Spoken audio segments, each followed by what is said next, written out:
Right, we are live. Hey guys, how's it going? Welcome back to the Kiwi Lads channel. We are back for another match of Super Rugby Pacific. This one, a New Zealand derby between the Chiefs and the Highlanders. Now, this game taking place at FMG Stadium. Both sides looking to continue some momentum in this Super Rugby Pacific competition, as this is how the table sat at the start of round 5. Of course, since the start of the round, we have seen wins for the Hurricanes. We have seen a win for the Brumbies, and we've also seen the Fiji Drua just get themselves a victory in Golden Point time up against the Waratahs. But for the Chiefs, they can actually make a good bounding run towards second place, depending on, of course, what happens in that game between the Reds and the Western Force later on tonight. So in some cases for the Chiefs, to get a win here is not so much to go up on the table, but more so cement their spot as that third place team. For the Highlanders, if they get themselves a win here, they will progress up into that top 4, which would, of course, mean a home quarter final if they are able to remain there at the end of the competition. Looking through at this Chiefs starting lineup, it is Jared Prophet in the front row alongside Bradley Slater and Ruben O'Neill. So 2 changes in the propping department, and, of course, no Samisoni Taukiaho in the starting lineup for this game. Josh Lord at 4 with Tupavai starting in as the number 5. Then Sama Penifino, Kalen Boshier got himself 2 tries in the last contest, and Luke Jacobson there as the number 8. Cortez Ratama and Damien McKenzie, an important combo. They will be going head-to-head with Whakatava and Patchell, 2 men who have really helped the Highlanders get to where they are in the season. Quintapai and Ramika Poihipi as the midfield combo. No Anton Leonard-Brown due to HIA protocols. Tenai Nana Satoro, Daniel Rona and Sean Stevenson will be the back 3. Now, a little bit of a fun fact for the Chiefs. In their game up against the Fiji Drua, there was only 1 man across the back line who had less than 50 running metres. That being Daniel Rona. There were a few of the forwards who got pretty close to that 50 mark as well. Looking through at the Highlanders, their starting side, it is Aidan Johnson, also Bell at number 2, and Ma'u there as 3. Holland and Parkinson going to be the locking duo, with Sam Withy, Billy Harmon and Tom Sanders as the loose for Trefolau Whakatava at 9, with Reece Batchell at 10. Then Sam Gilbert, one of the standout centres throughout the Super Rugby Pacific 2024 season. Tenuela Taleo on his outside. Then Jonanariki, Timothy Tava Nawai and Jacob Ratamaitavuki Nipkins starting in at number 15. So far, Billy Harmon, 73 tackles made throughout the first 4 matches, which is insane. Also, I should mention, very honourable mention to Sam Gilbert, the man standing beside him. He has made around that 50 tackle mark. Now, for a centre, he is leading the charge quite drastically, and he's even close in terms of those numbers with some of the forwards and those loose forward trios. Good backline for the Chiefs, says Joe Webby. It certainly is. And also, let's go the mighty Waikato Chiefs, says Marco there. Now, it does look overcast at the game. Maybe a little bit of rain could be forming and falling a bit later on in the contest. Looking at current form, of course, the Chiefs getting themselves the win over the Fiji Drua in last week's contest. And then the week prior, that was the first defeat that the Chiefs had suffered. That was in their game up against the Reds, 25 points to 19. Other than that, they've been perfect for the Super Rugby Pacific competition. For this opposition, the Highlanders, they started off with a win over Moana Pacifica. They were good in that game up against the Blues, but did suffer the defeat. Close game with the Tars, and then losing to the Brumbies in that last week's game at Forsyth Bar. That hurt them big time. They wanted to get themselves the first big home victory up against an Australian side. They weren't able to get the job done, but now both sides are out there on the field, which means we are very close to getting ready to go, ladies and gentlemen, for this matchup between these two sides. Of course, the fun does not stop here. We have still got 2 more matches later on today, one of which we are covering, being the Blues versus the Crusaders. Paul Williams will be the man in charge of this contest as they play a little bit of AC/DC at FMG Stadium. There's a lot of empty seats, though. I thought this would have been relatively full. The Highlanders, I think this could be a competitive game. We've seen either extremely close games or we've seen extremely one-sided games throughout this round of Super Rugby Pacific. It's going to be the Highlanders kicking off from right to left. Do you think Emmett is mentally cooked? Although the Drua player who's kicking the winning goal is born and raised in Melbourne, so as a more natural kicker. Says Anoy, I think that there was just going to be a lot of pressure on Tane Edmed. He's had a fantastic start. That's out on the full, I believe, from the Highlanders. So that is not the start to the match that they would have been after from Reece Patchell. He's trying to say that one actually stayed in. He thinks it did, but I think the touch judge is a bit closer to the ball, so he should probably know. The Highlanders, says Stuart Moore. But yeah, I think that at the end of the day, the Waratahs, they had their moments to be able to still win that game. Definitely with the way that the Fiji Drua started golden point time, I feel like a try should have been on the cards, but nah, they couldn't get the job done. And I don't think you can put it all down to Tane Edmed. Like, he's still a very young player. And, I mean, we've seen even the likes of Stephen Petafeta, we've seen what his kicking has been like in important situations. I would have went to the game, but bad weather. Waikato Stadium's full, open, don't want to get wet. Says Marco there, and really like Billy Harmon. Been playing good, consistent rugby for a number of seasons. And it's whether or not Razor likes him, and whether he's going to give him a chance for the ABs. He's been missing out quite a bit, but the first scrum of the day did not work. I'm going to have another scrum reset between these two sides. Highlanders looking more like Southland in the kit that they're wearing today with that kind of classic maroon type of colour. And it looks like a good day out in Waikato. Says Hanoi, and of course the Chiefs, they will be wearing their classic black.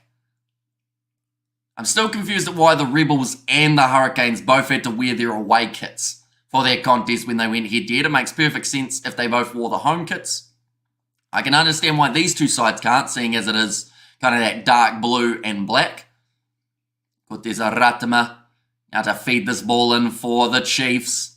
That's gone down, so it will be a penalty this time. I think it's Sula Mau's side has struggled, and yep, there was a shock at Palmy North. Says Hanoi. That was why it was raining hard earlier on. Says Marco. I bet you it's going to turn out to be a really nice day and they don't have any rain, Marco, just to annoy you. Though it still looks like it's very close to raining. McKenzie will take on the shot from the halfway line.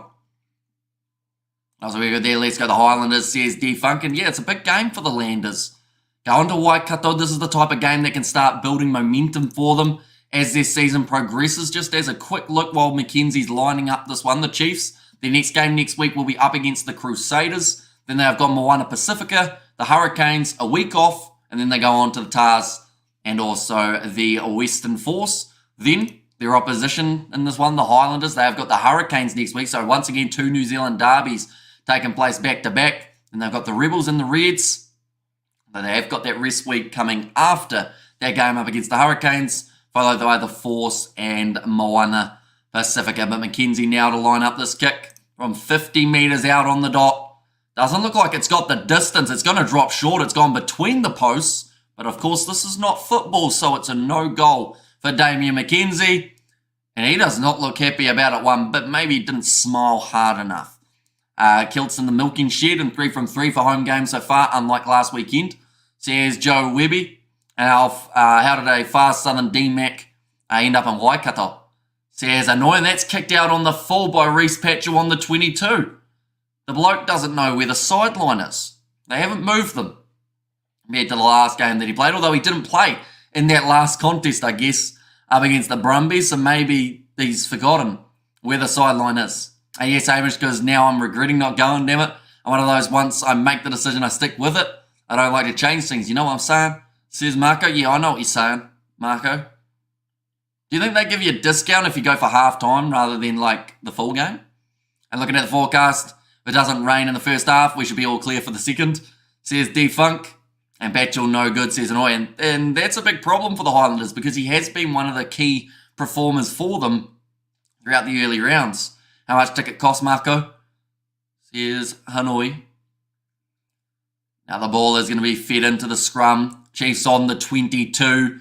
And Jacobson waiting for it at the back, looking for the opportunity. There's too much movement. There's now 3 from 3 scrums that have not looked good.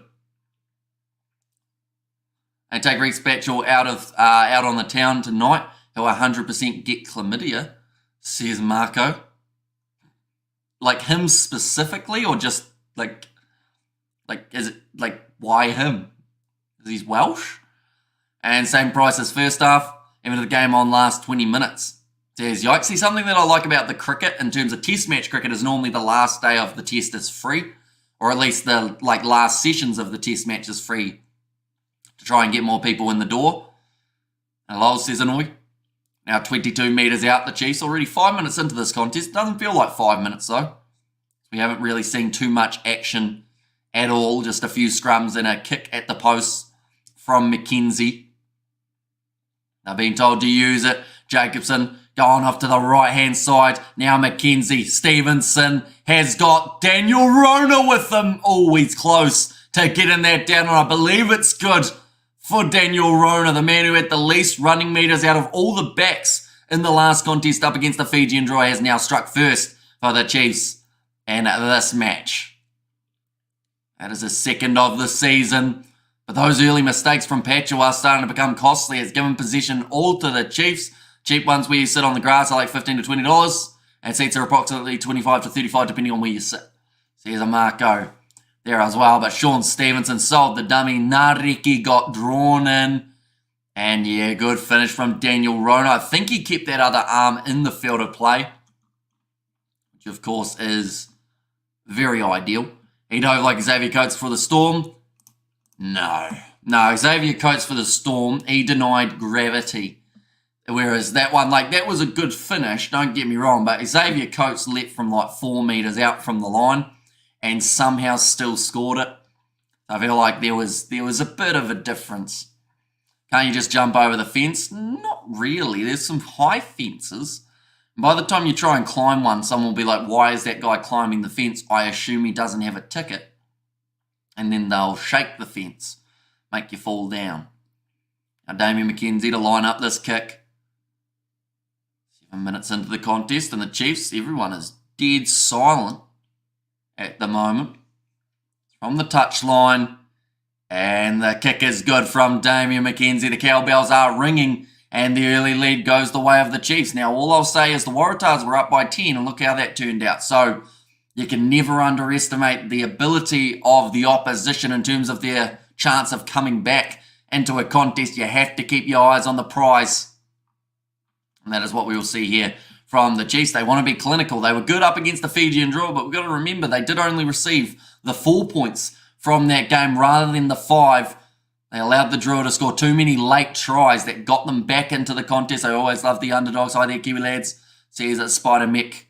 And there as well, but now McKenzie going off now into the middle. Nice run forward from Jared Prophet. Might get caught on the barbed wire. So here's Marco. Yeah, they might do it for free with that barbed wire if you accidentally fall the wrong way. And that's a good clearing kick from McKenzie. About 47 metres out from the Chiefs line. The Highlanders have got themselves this line-out throw with Bell. Their line-out accuracy is 6th in the competition. The Highlanders, Ouchie, says Fluffy, now dragged down on the halfway line was the big man, Tom Sanders. A few blokes from the Crusaders originally in this Highlanders outfit. Now Fabian Holland. Falau Fakatava. This right-hand side, Jacob Ratamaitabuki Nepkins, his first carry. He's played alongside some of these men in the Chiefs kit. Back across to the right again. Jonah Nareki almost going through. Tackled by Daniel Rona, who also ate a knee to the face. Question, ladies and gents. I should know the answer to it, but I've forgotten. Imoni Narawa, he's injured currently, isn't he? Because he's definitely not getting a huge amount of game time for the Chiefs. That's a good shot from Luke Jacobson on Fabian Holland. Now Falau Fakatava goes out to Jacob Ratamaitabuki Nepkins again, taken down low by Prophet. Chiefs tackling accuracy throughout the season has been strong, but every once in a while that line break comes and it looks like Jonah Nariki's going to be able to create it. His foot was in touch though for Billy Harmon, so it is now the line out for the Chiefs. If DMAC announces when he cemented that 10 spot for the ABs, I won't want to appear homophobic. Since when has DMAC even said anything along those lines? I mean, if he is, fair play to him, but I didn't know it. I need to be inclusive. Maybe that's why Kane got picked as captain, to include the mud players. And that would hurt. I caught up in the old number 8 wire. And also Paddy Parkinson and Fakatava must go to the same hairdresser. Excuse me while I eat me snot block. See it fluffy? I feel like everyone in the chat today has just done a line of coke and then decided they'd pop in for a chat. Like, that's the kind of vibe we got at the moment after the Fiji and Drua Waratahs one as well. In the second half, now Damien McKenzie going for the cross kick. Nicely claimed out wide by Samapeni Finn now. Tries to go round Nareki. Finds some success and he's dragged down now by Falau Fakatava. Now Cortez Ratama goes to McKenzie, flat ball to Josh Lord. He's through, he's got a bit of support from a lock, but it's also Cortez Ratama who's got pace for days, but he's been beaten by Ratamaita Vuki Nepkins. Comes out, I'm coming to New Zealand for some Macca. Says yikes. But yeah, it looked like Ratama was in for all money to be able to win that foot race, but then just lost the gas at the last moment. Ratamaita Vuki Nepkins. Yeah, he got that acceleration going for that last 10 metres or so, and that was the big difference. Muscled up, slammed the ball down. Watching the locks run in the openers cracker, says Marco. And that's why so many people love watching Brodie Retallick play for the ABs, because he has that ability of being in support with a winger. And we've seen some brilliant support runs from Big Brodie over the years. I have Cricket Grasshopper Mantis for lunch today and dibs on the DMAC Mardi Gras float. Says Fluffy. Looks like the sun's come out. Look at that. It's going to be a beautiful afternoon, Johnny. Flat ball from McKenzie. Through the gap. Now we're seeing props in open space having a run. Now Ratama. Highlanders are really in trouble. Quintupaya gets within the 2 metres, but the Highlanders get over the ball to Mote Tavatava Nawai. He's given away the penalty here, and he's actually going to end up with a yellow card. They've said he's in through the side. Get back to your side before going for the ball, says the referee. And go to boys red and yellow and black. Now it looks like McKenzie will be kicking this one for the touchline, and he certainly does.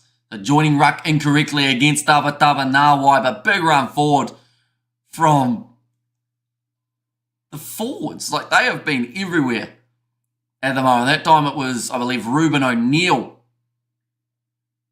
Oh, tell you what, Tavatava Nawai, he's a little bit unlucky there. I thought he almost got back around where he needed to be, but 5 metres out now, thrown in by Bradley Slater. And the Chiefs looking to get this rolling ball on the road again. And it's slowly creeping that little bit closer. Well constructed. Big slap on the back of Bell from Cortez Ratama. And they're over. And it's another try for the Chiefs. 13 minutes in. 12 points on the board. They're having a bit of fun. I can, on my fishing ship, I don't know whether he'd want to. Imagine if my son... my van, someone's getting highlighted. Geez, man, hard. Says Christopher there, and lol. Says a Fluffy, but Bradley Slater decide to go directly up the middle of the field. Come on. The yellow or red card, let them play rugby. Says Spider-Mick. Oh, someone's bum was out, unfortunately. I think that was Putty Parkinson. Ended up with the full cheek on display. In fact, both cheeks. And also, heck yeah, Chiefs. Chiefs they pulled down 2 guys shorts. He must be annoying. And number 5's asked, says Marco there. Marco, if you had gone to the game, you could have seen that live and in person. Wouldn't that have been a treat? 8 minutes remaining of that yellow card of Timothy Tavatava Nawai. The Chiefs extending their lead. It's one, they say it's 49 metres out. I think it's a little bit closer, though, for D-Mac, who has missed the 1 so far today. I got nose on the screen now. Kinsey gets it over. I'll make the score after 14 minutes, 14-0. This has been a trend throughout this round of Super Rugby. We've seen a side really start extremely well, scoring early tries. It's whether or not they can continue building that momentum or whether they do lose it just a little bit as well. Oh, we will go like this. We'll go like that as well. Now kicking that one off long, nicely taken by Tupavai. And that would be crazy for Island Kid to do that. And yeah, bash him. Yikes. Just outside of their 22, McKenzie goes to Quinn Tupaya, or at least tried to, but he didn't actually pass it behind Quinn. Going back for the original penalty though for offside. Paul Williams says they cannot take that one quickly because he's looking for the mark. Number 5's offside. And Chiefs attack has had locks and props, breaking the defensive line. Nice stuff, Chiefs. Says Amarco. And you're like, normally it's the loose forward trio for the Chiefs that make a lot of those extra meters, whether that is Luke Jacobson, whether that's Samapeni Finau. But in this case, and also Kalen Boshia, of course, I should give a mention to after last week. But no, it's been the props, it's been the locks. And now Highlanders, they are under a lot of pressure. And mean brother says Christopher. Bradley Slater's line out throw here. I love back in the scrum, but I was a winger or fullback. Says yikes. An high tackle happened in rugby. Not deliberate, although it wasn't a high tackle. It was a playing the ball from the side of the ruck. And Canes versus the Chiefs will be a good match, says Annoying. Of course, that is going to be taking place extremely soon, although first we get to see the Chiefs taking on the Crusaders. That's going to be a good game. Happening just around the corner.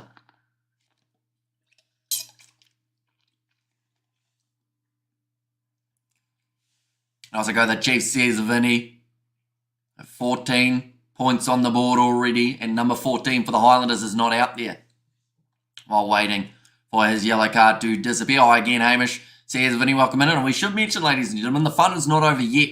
For today, we have still got the game between the Crusaders and the Blues, which is happening just around the corner. And alongside that, we've got 2 games of the URC, which we are also covering on the channel. The Sharks taking on Ulster, as well as the Stormers in their game up against Edinburgh. Will Rob Penny get the sack if he loses a few more? Says Annoy. Probably not, because anyone who knows the full picture at the moment for the Crusaders knows that it's not completely the coach's fault. And the picture is bigger than just, oh, Razor's left, so the Crusaders are now bad. Which I think a lot of people on the surface think that that is the case, but there's a lot more in it as well. That's going to be offside, I believe, for Quinn Tupaia. So they'd have to wait before he was allowed to advance, but it's kicked downfield by Reece Patchell. This time he's allowed to put it into touch and does just that. And did the ref buy a house in Hamilton or something? Says that Stuart Moore and his D-back really getting a packing job at the fudge factory. Says Fluffy. And Ozeki Amana team. Says a mark. A ball about to be thrown in by Bradley Slater. Nicely taken it back for Kalen Boshia. Cross to Jacobson. Good tackle made by Henry Bell, but he has fallen the wrong way, so almost ended up with a penalty advantage against him. Samapeni Finau dropping his head and driving straight at Billy Harmon, one of the leading tacklers in the Super Rugby Pacific competition. A counter ruck there from the Highlanders, nothing doing. Tosso Chiefs Tosso says 7-0 there. Now on the outside, drop ball from Atenana Saturo. Means that the Highlanders have got themselves another opportunity here. Reece Patchell plays half. Goes across to Pari Parkinson. The man was running in slow motion. Oh, Fabian Holland, 2 Chiefs players on the ball. They have lost their footing. Patchell decides to go with the inside ball this time to Sam Gilbert. That's his first carry of the match. And also, I was getting worried, says Fluffy. That one's going to be put towards the touchline. Will stay in, though. And then I said Toro across to McKenzie. Decide that they want to try and play this one on the near side of the field now with Sean Stevenson putting the boot downfield. Doesn't actually make the best connection with it, though. So now the Highlanders with the counter-attacking chance. Nareki trying to juggle that one. Doesn't manage to take it cleanly, and the advantage now with the Chiefs. Ratima across to McKenzie and behind to Eteno Nanasatoro. Kicks it off the left boot. Some good distance. Too much distance, though. Gonna kick it dead. And they'll go back to where he kicked it from. Fudge Factory pays good rates for overtime. So far in his 48 matches, he's had 18 tries for Eteno Nanasatoro. I think ever since, though, me and Tim did that video of ranking the top 5 wingers. It was number 1 for Tim, and ever since then, I think he slightly jinxed him. So he hasn't quite been that same attacking self as Eteno Nanasatoro was at the start of the competition. Go the Chiefs, says Christopher.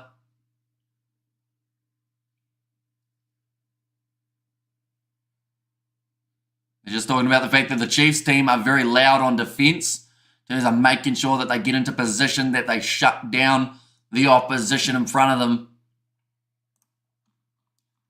Currently not going too bad. Right, we will go like this and like that as well. There we go. Like they're saying, the big day of rugby still to continue. We're going to see the Crusaders versus the Blues at Eden Park. It is not in 2 days, 21 hours time. It is now only about 2 hours away. We're going to be live covering that game. 10 minutes of build-up for that contest. So anyone who is new, be sure to hit that subscribe button. As you can see, the Chiefs came in as big favourites, the biggest favourites of the day. The Highlanders currently down by 14 and still playing with 14 on the field. They have been struggling. They're still Force versus the Reds. To be honest, I think the Western Force should be a bigger underdog, than the Highlanders are. But then saying that, the scoreline maybe says otherwise. What is the Chiefs' alternative jumper or alternate jumper? They have got a kind of, it's that light blue, the white with the kind of blue trim, I believe, and they've also got a pink one, I think. Or I might be thinking of the women's Chiefs Manawa side. And the last game was amazing, says Edward. Go the Chiefs, says Christopher. And Chiefs Mana says Marco there. And did the girls win? I'm not actually too sure what happened in the women's Super Rugby. I'll have a quick look now. So you got themselves the win. And it all depends on how much fudge. Says yikes. Now, scrum feed for the Highlanders. They are 32 metres out from the Chiefs line. And Falau Pakatava goes across to Sam Gilbert. Runs it flat and hard at Damien McKenzie. Pakatava across now to Tom Sanders. And there's another penalty advantage. And McKenzie, wow, how long has he been playing, Hamish? Been playing for a very long time for the Chiefs. He's been the starting 10 a majority of this season already. And there's a chance that he is the starting 10 for the All Blacks when that opportunity does arise very soon. Ratamatapiki Nipkins tackled, and they will go back for the original penalty. Here they smashed the Canes. Says I've had Zablaze, and I was at the Chiefs vs Drua game, and there was a drone show at halftime. Says Mark, I think it was the Lord of the Rings, wasn't it? And the woman says Bad Zablaze. And there. Nice. So a comfortable win. There's also a game of the MLR going on currently. Seattle taking on Houston, I think it was. Interesting. Okay, they're going to take on the shot here, the Highlanders. Bro went to Rebel Sports in Hamilton. More Chiefs Manawa shirts than the Chiefs shirts. Inclusive for Ruby Tui. Says Marco. However, I say this is going to sound bad, and I don't mean it to, but there is a chance that there were more women's shirts in there than the Chiefs shirts because the Chiefs ones are selling better.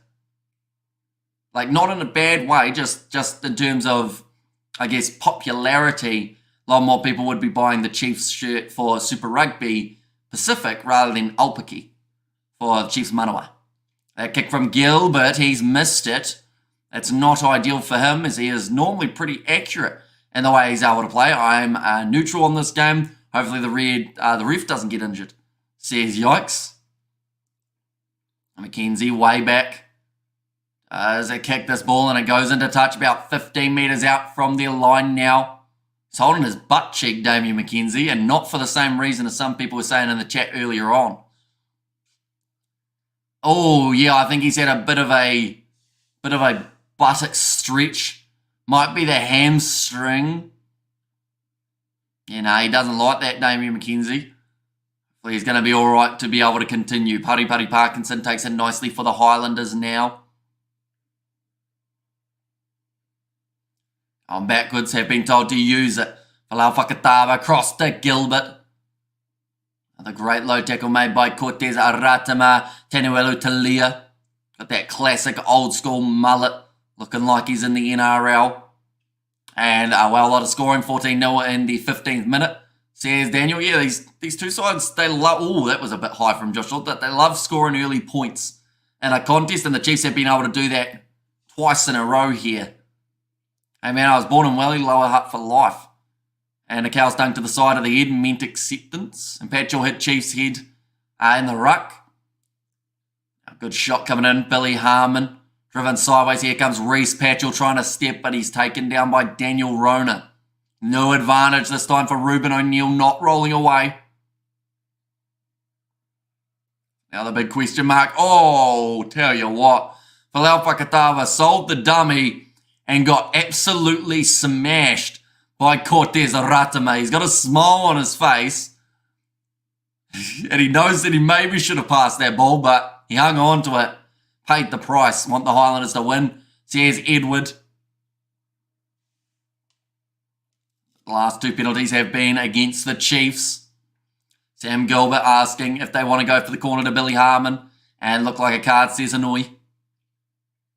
Now 5 metres out from the line. Highlanders. He sold the dummy. Ratama had him lined up. And also the second shot coming in from Luke Jacobson.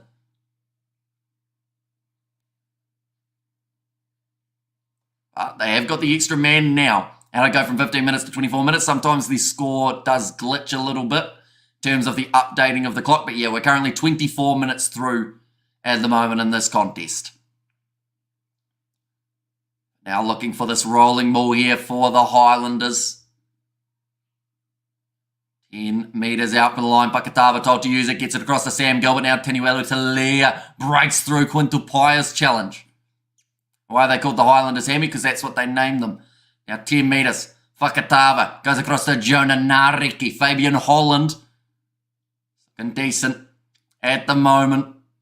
I think it's something to do with Dunedin and the fact that it's like Scotland kind of territory. Wide cut out pass from Patchell. Harmon for the corner. He's in touch though. Almost was able to score it. I remember how Hamish looked when he started his channel. I looked a bit rough, didn't I? I still look rough, but maybe slightly less rough because I decided to get a haircut. Oh, this might be a yellow card for the Chiefs very soon here as well. I don't need you for this one, Billy. Billy still wants to be involved, though. He's just listening. I should mention, ladies and gentlemen, the reason I look so bright at the moment is because the sun is streaming in.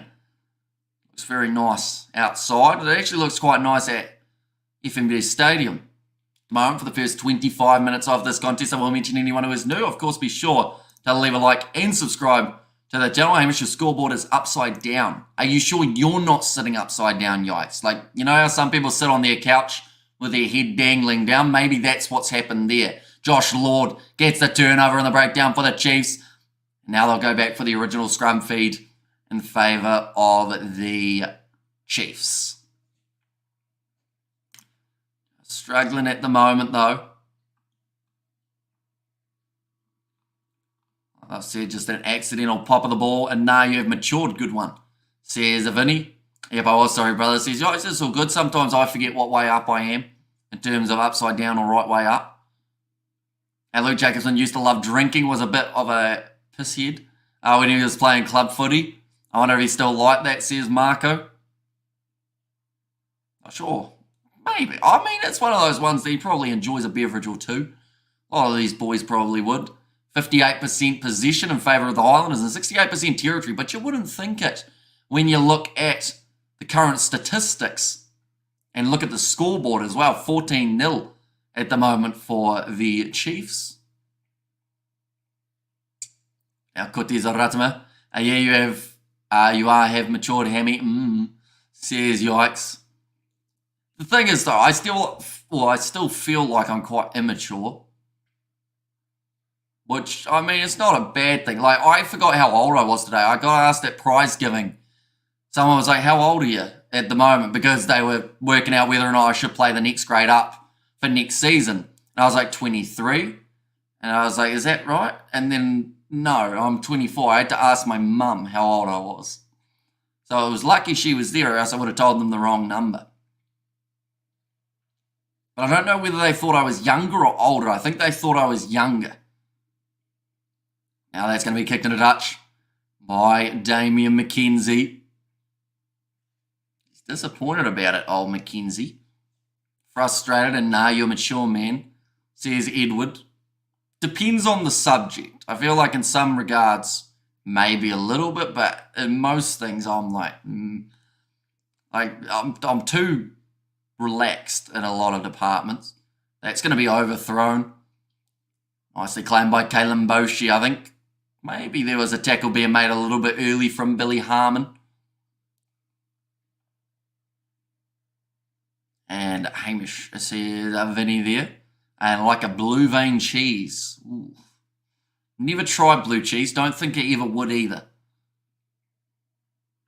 It's gone into touch. Jonah Nariki takes it quickly. It didn't actually look like they were going to consider that, the Highlanders, but they've got a back three. Can definitely be dangerous. Tamoti Tavatava now running straight at Luke Jacobson.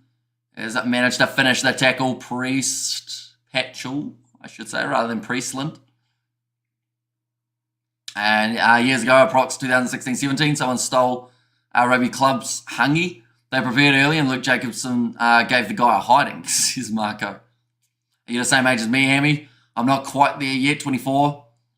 November the 23rd, says Spider Mick. This thing must look like a pure white parsnip, all matured.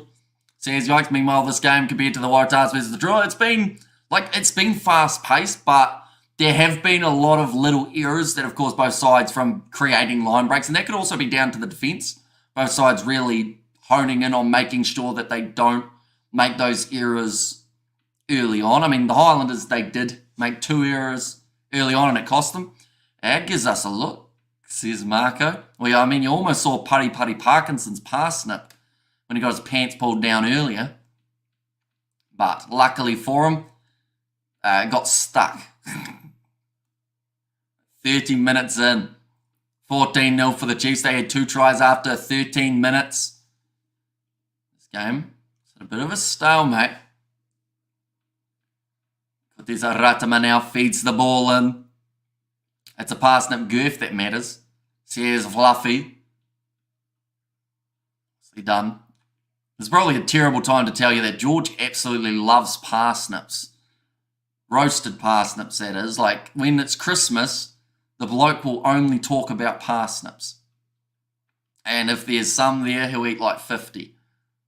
Which in this context sounds pretty dodgy. But our line out for Bell to throw this one in. Highlanders going with a 4-man line out. And Fabian Holland takes it nicely. Billy Harmon. That's a no-arms challenge from Kalen Boschia. He turned his head completely, almost got himself in trouble, but luckily didn't make a decent enough hit of it. Gone high from Palau Pakatava. Nicely claimed by Tamoti Tavatava Nawai. Ooh, that's an ugly clean out on Tupavai. Now Sean Withy.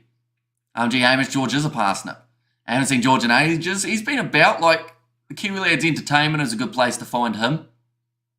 Anyone who is a fan of George, Tamoti Tavatava Nawai to Gilbert. Why, a beautiful pickup for Tenuelu Talia. Gets his offer away as well to Sam Gilbert. Quinn Tupai on the ball. That will be his penalty. It's locked over. Wasn't going to be given that one up. Well, they tried to take it quickly with Damien McKenzie, but they've been told that they weren't quite on the mark. So they do have to go back. And going to exit. Thank you, Hamish. You're doing a great job. Blessings, says Vinny there. So yeah, we will see you either for that Blues versus Crusaders game or maybe a game later on tonight that is taking place between the Sharks and Ulster at 2 a.m. or 4:05 a.m. We've got Stormers versus Edinburgh. George busy with his partner Mildred.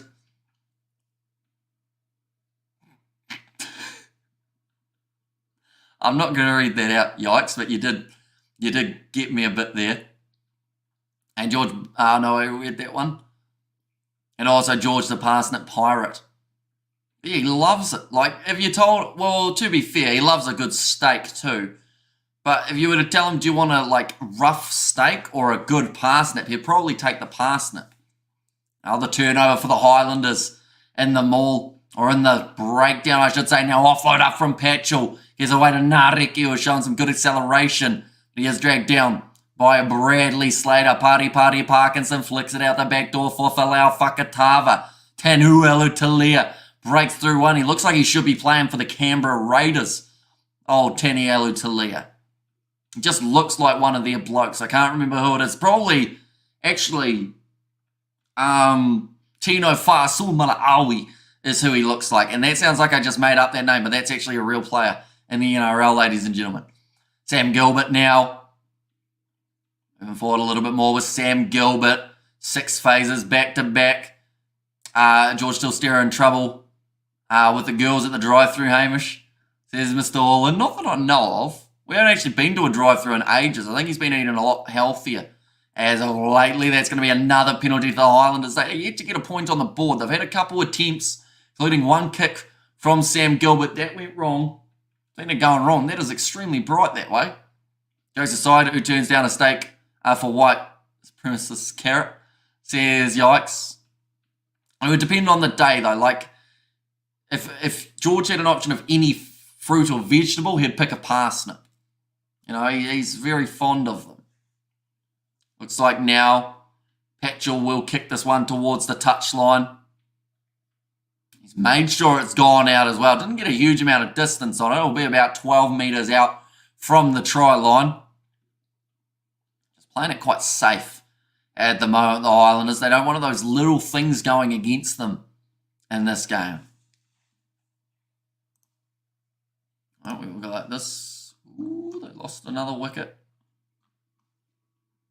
I am actually keeping an eye on my local cricket final as well, ladies and gentlemen. Oh, that's knocked on from Reece Patchell. It was a rough bounce pass. Hasn't been able to clean it up. And now the Chiefs have got themselves another scrum. But yeah, our team was not playing in it. We got knocked out of the competition early.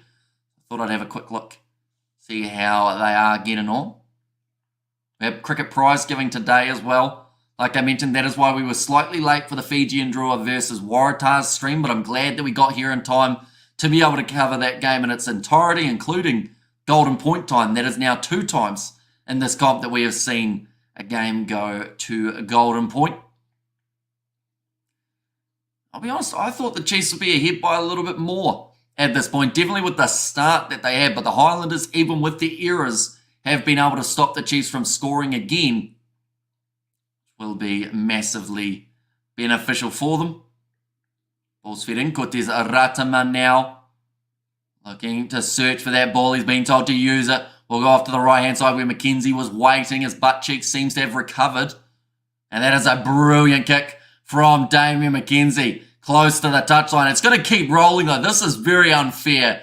Oh, no, it stopped about this far inside of the in-goal area, away from going dead. So pretty lucky for him in that regard, Damian McKenzie. But it didn't deserve to go out. If it had, just kept on going. It bounced inside of the 22, or outside of the 22. Who's George? One of the other Kiwi lads. You guys haven't seen him in a little while. He's still been about. We've been uploading videos on the other channels as well. A decent-sized huntsman will run over me foot, or just ran over me foot. I would move, Fluffy. I would say it's time to sell the house. It's time to leave that area because now that huntsman spider does own your property. And it's just the unwritten rule. As soon as a spider that's bigger than you think it should be is in your room, you got to sell. And now nicely taken by Luke Jacobson, 40 metres out and charging forward towards the 22 now. Ratama goes across to Quintupire. Now McKenzie, flat ball knocked on this time from Samapeni Finau. Offload up, great run from Billy Harmon. Wanted a support player, didn't have anyone in proximity. Now Tenuelu Talia. That's under the deck now, plotting my death. CS Fluffy, yeah, I would move. Alright, time to get out the 12 gauge and blow that unit to smithereens. Says Marco, any news about rugby yet, Jamie? Says Spider Mick, in what regard? We did the podcast a few days ago. Kalen Boshier on the break now. Puts the kick in behind. This time Ratama surely wins the foot race. No, once again, Jacob Ratamaitabuki Nepkins has been able to cut it off. And they will have a 5 metre line out now for the Chiefs, just out from the Highlanders line. But that is twice now Cortez Ratama has been outpaced by Jacob Ratamaitabuki Nepkins. It looks like he's going to be in for all money. And then in the last moment, doesn't quite get there. I love those things. Keep my wife away while I chill out in the back drinking beer and smoking weed. And why is the score only 14-0? Still come on the Chiefs. Says pads ablaze, although they've got a great opportunity here, only 5 metres out. Try and go for the rolling maul again. Looks like they've got a bit of a stoppage here. Samapeni Finau got some sort of injury to his right arm, maybe the shoulder. Is in a bit of trouble. Cortez Ratama. It's twice me, bro, so close. Says Marco. They've got some great options in that halfback jersey for the Chiefs. They've got Te Tahuria Rangi, and also Xavier Rowe, 2 other men. We'll have All Blacks hopes and dreams. I think at the moment out of the 3 of them, Xavier Rowe's probably the most likely. Won 12 of the last 13 games at FMG Stadium, Waikato. Their only loss coming in last season's final against the Crusaders is just the stat that they have shown. So the Chiefs will want to have home finals all the way, or home quarters, semis, etc. Whereas the Highlanders, they have not lost to an Australian side in Dunedin, in particular the Brumbies, for over 10 years. And that is their last performance that we have seen.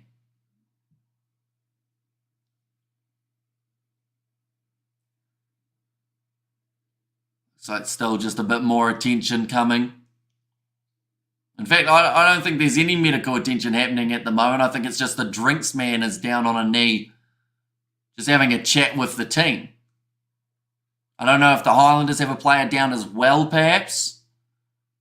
Yeah, it seems like a longer stoppage than we need. And Blazers 14-0 because they can only score 2 tries converted. Right, time is back on. We are now ready to go. Bradley Slater throws it over the top. Claimed by the Highlanders. And now Harmon goes across to Tenuelu Talia. Ball on the outside to Jonah Nariki. A great tackle made by Damian McKenzie. He's saying he was held and he's gone again. And he probably got a decent argument there, McKenzie. Short ball was on offer for, I think it was Billy Harmon. Fabian Holland, though, has tripped himself up. Now ball over the top. Good hands from Gilbert. You know you're going to be a decent player when the ball also has your name on it. No one will get that reference probably, but, you know, it's a niche one. The ball's getting rolled back for Falau Fakatava. Little chip in behind. Jakarata Matabuki Nepkins waiting for the bounce of the ball. It sits up for Gilbert. Oh, he's taking a shot in the head, though, from Sean Stevenson. Looks like it might have been right on the top of the nose. Gilbert's feeling that one. Yeah, he's not looking too flash. At first I thought that maybe he was playing into it a little bit. So did Sean Stevenson, but I think he's taken a bit of a nasty knock here. Yeah, I think he's taken the headbutt. Oh no, he's taken the finger in the eye.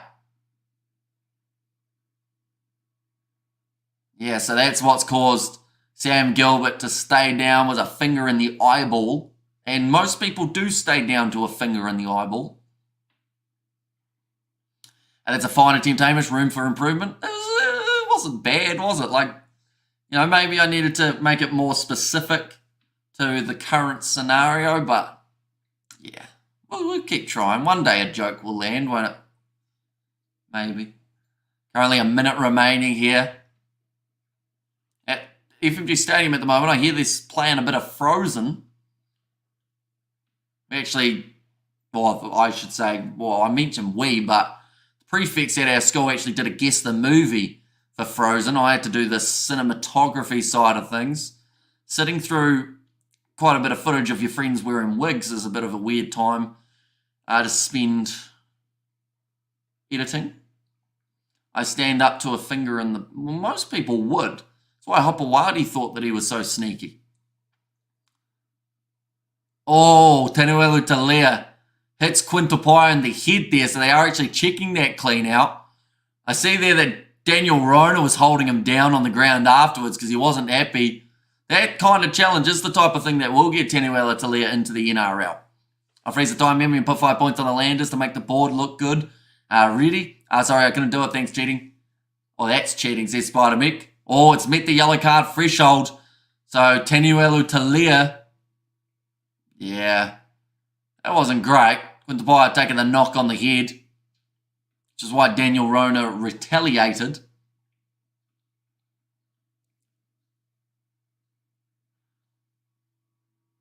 Oh, they're saying that may even get upgraded to a red, but that is the last thing that the Highlanders needed. Now it just feels better standing up. Ah, see, I didn't know that.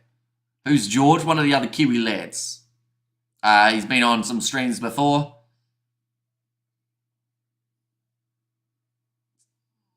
Daniel Talia asked if he wants a jacket or a drink, and he says, no, thank you, I'm okay. But that is now the second yellow card that we've seen throughout this match for the Highlanders, the first of which coming for Timothy Tavanawai. Yellow card, fair enough, I can't help. I think it was, if it was the ABs versus Northern Hemisphere team, it would have been a straight red, says Marco. Bradley Slater to throw this one in. Very nicely done and well claimed. Tupavai looping around with Cortez Ratama. Flat ball between the sticks they go. And it's the try for Rameka Poihipi. Some very good games as of late, but that now gives the Chiefs a very handy lead going into the second half.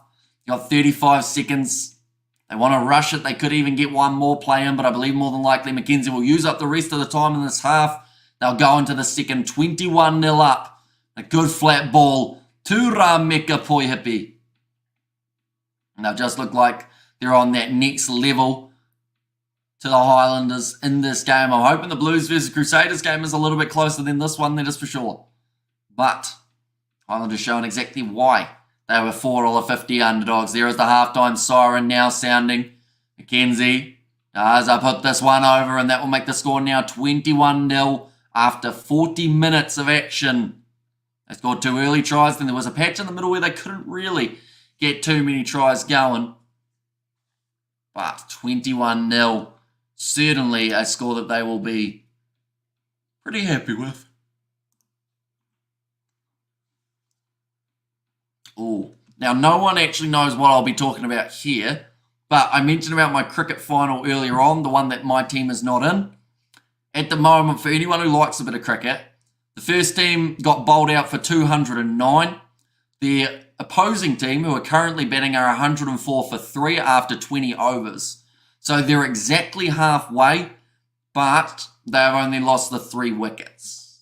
I'll give you guys some updates later on, maybe, even though you probably don't care. But yeah, it could be a good final. Hopefully does end up going all right. One moment, we will go. What was the one that I was looking at earlier on? There was another game of cricket as well, but I can't remember the initials. There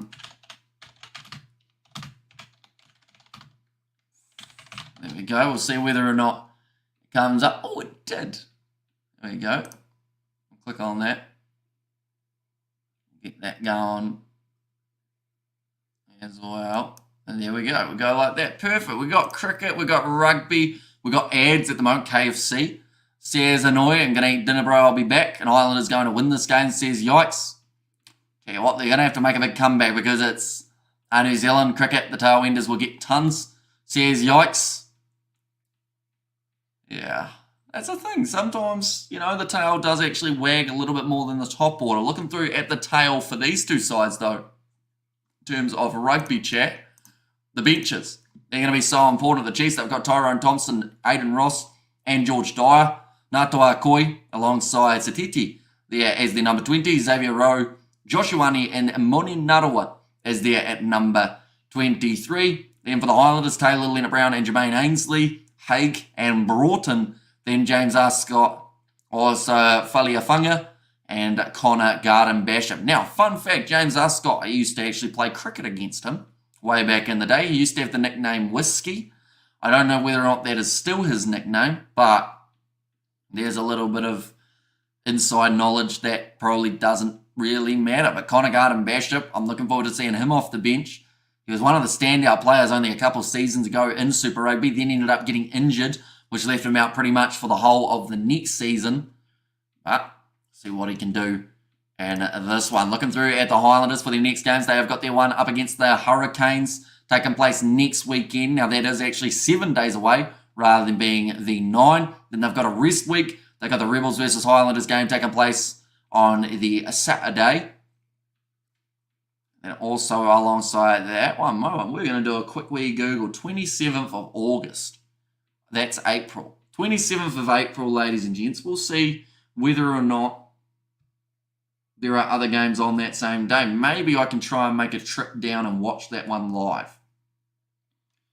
What we got? No, there's some good games on that day. That might be a bit tricky to do, actually.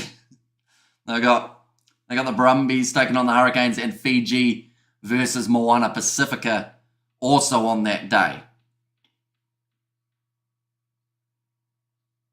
There's only 5 Super Rugby games that I've got listed. Yeah, there must be, oh no, must be another one on that same day as well. Then for the Chiefs, for anyone wondering, they've got their game up against the Crusaders just around the corner. Then they have got Moana Pacifica, then the Hurricanes, then they take the week off. They will go head-to-head with the Waratahs on Friday night. And then the Force taking on the Chiefs on the Saturday, the 4th of May. As well, hello, Stadium, says Fluffy. And hello from the Stadium, says, no, Mum, what's the weather like? No, Mum, at the moment, Black Caps gift every tail ender from every country test centuries. Says, yikes. And also, Fakatava moves the pace nice, been solid for the Landers with Smith gone. Says, Mr. All in. And yeah, normally Reece Patchell was a nice support role. But sadly, this game just doesn't look good for Reece Patchell. Like, he's kicked the ball out on the full twice, which gave the early momentum to the Chiefs, but actually allowed them to get that early start with the tries of Curtis Rona as well as Bradley Slater in the 14th minute. McKenzie has kicked 3 conversions, cold but no rain, says Nov Mum, and there as well. Baked salmon, baked potatoes, home kill snags, and dessert is chalky brownie, and ice cream. Well, that sounds all right, Marco. Tea at your house by the sounds of it. Right, they're going to do the beat the Colonel or catch the Colonel. She's in a dress. This isn't going to work well. Oh, she's going to beat him. The Colonel is going to lose. Now, that is a lot slower than the Colonel was in Dunedin. I can tell you that right now. Allison wins some KFC. Hip hip hooray. Tell you what, $500 at KFC is a big task. Like, KFC can be expensive, but $500 is gonna put you in a wheelchair by the end of it. But tackles 64 for the Chiefs throughout their first half. 9 tackles missed, 37 tackles made for the Highlanders, and they have missed the 7 metres made. It's actually extremely even, 174 to the 172. Defenders beat them relatively close as well, and then the Highlanders 5 penalties conceded compared to the 4 of the Chiefs, and we've actually seen 2 yellow cards for the Highlanders, one for Taniwelu Talia and one for Timothy Tavatavanawai. So the 2 men who actually have T and T as their initials, Te Tauroa Tahuri Arangi, he'll be happy not to be playing in this game because or else he would have been, I guess that next man could have ended up with 1. Oh well, that's a lot, Marco. Says a Spider Mech. Just looking through at some of the upcoming games, there's some good ones. And Super Rugby Pacific, I'm trying to find the next game the Highlanders have got at home that doesn't overlap with like a good other match that has taken place on the day. Like Highlanders Crusaders, that's a good one on the 11th of May. That could be an intriguing contest. The Blues versus the Highlanders, they are versing in round 13. Highlanders versus Fiji and Drua on Sunday on the 26th of May could be an entertaining one to watch, but of course Crusaders Blues going to be taking place a bit earlier on that weekend. The crowd loving the action that has been taking place up the Highlanders, says Kylie there. Yeah, they definitely need a little bit of something in this second half to get them back into this contest. They're showing the replay of Timothy Tavatavanawai's yellow card, and I honestly, looking at it again, I don't think it was a yellow card. And noodles corned beef for dessert, bread with sugar. Says, yikes. Taniwelu Talia, though, he was the player. Got himself sent off the field later on in that first half for the Highlanders. So that cemented some of the penalty count. Those 2. And yeah, I think my wife, she makes a yum food. And now my dog's head is on my lap. He's giving me the give me some eyes and sulking for some. And who do you support, says Kylie? I'm pretty impartial with these 2 sides. Like, I'm closer to the Highlanders in terms of location than the Chiefs. But in terms of my score prediction, I did predict the Chiefs to win. Not by this much, though. I thought it might actually be quite a close game between the 2 teams. Sadly, doesn't look like it's quite going to be the case.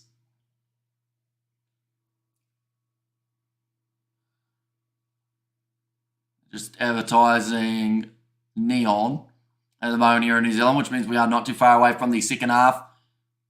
I'm hungry. I'm off to raid the neighbour's fridge. Land is sucky, says Fluffy there.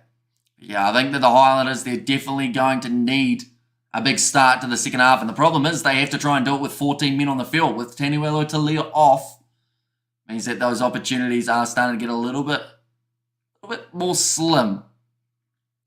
And go to the game zone, say hello to the girls. Forget who's playing. If you're the player A, howdy boss. Says the Blues, no. But yeah, that's the hardest thing in terms of like games that have good games also on that weekend. It makes it tricky because, of course, I want to be able to cover them alongside, I'd like to go to one Super Rugby game. I actually have never been to a Super Rugby game, I don't believe. That might be a lie, though. I think I may have gone to one when I was about maybe like 7. I think it's the last time I went to a Super Rugby game. Or any rugby game that wasn't like provincial, like lower level kind of thing.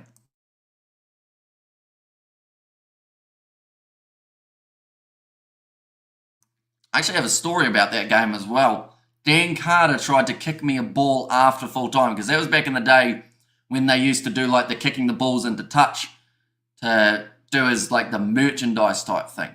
He tried to kick it to me.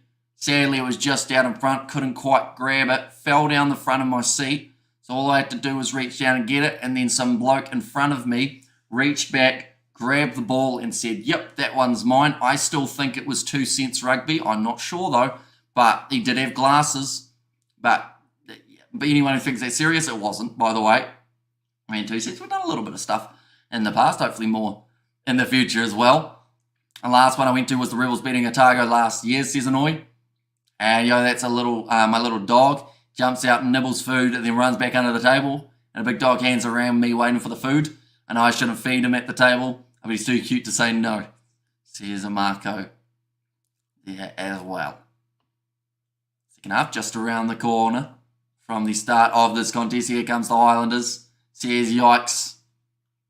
Yeah, they're gonna need a bit to go right for them. I should grab that ball, Hamish. Well, sadly, like I tried to be fair, just didn't get it. I think it was signed as well by Dan Carter. That would have been a good ball to have. And Shadow Fish and Chips, which probably wants steak with chips instead. Skill would like potato and gravy, lol. Says Blues Nate. Just showing Rico Ioane in the Masachi ad. Alongside Roger Tuawasa Sheik. That was looking like it could have been a midfield combo for the ABs at one point in time before Roger decided he'd retreat back to the NRL.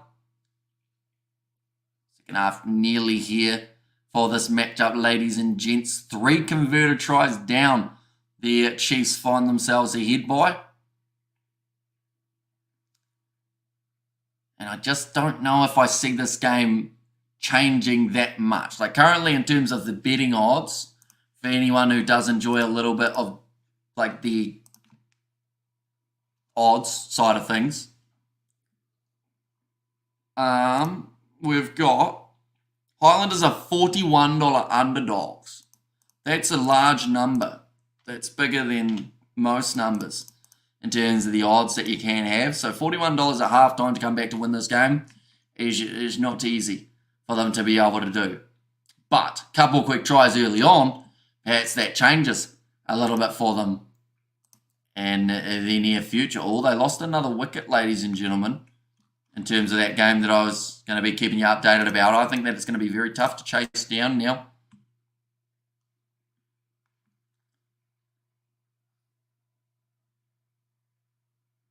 There we go. Right. We've had a lot of ads. They can do it, Hammy. Says yikes. Yeah, it should be doable. Although I noticed that one of the guys who does actually follow the channel isn't playing. So I'm not sure what's happened there in terms of whether there's an injury, something along those lines. If you wrote to DC, he would have presented you with one at the Saders ground the next week with media present. Says annoying $41. Damn. Says a Blues name. There's no good fish and chip shops anymore in New Jersey's sense of plague. Says Robert there.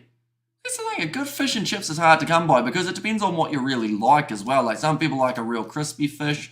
Some people prefer like a crumbed fish rather than a battered fish.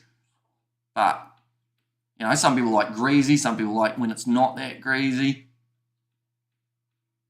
I don't really know what I like in a fish and chip. And sorry, bro, yeah. I'm still not over my first dog, Chief. Last year, the farmer shot him because he ate his chickens. So here's a Marco in there as well.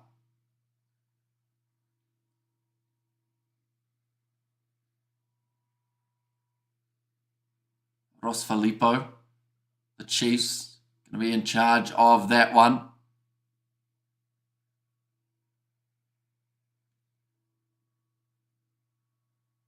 He used to play for the Crusaders, didn't he, Ross Filippo, back in the day? I think I've got him on an old school rugby card. Surely Chiefs win this one, Hamish. They should.